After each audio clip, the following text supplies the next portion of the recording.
So Leute, ja, jetzt nochmal ein kleines Update-Video. Ja, wollten ja nochmal nach dem Bremsentausch, fahren wir nochmal kurz hoch und gib mal Gas. Ja, ist ein bisschen lahmig, ich mache 11, ja, aber okay. Gehen wir auf Sport.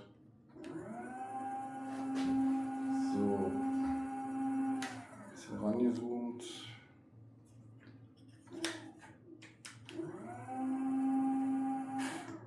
Ja, und funktioniert.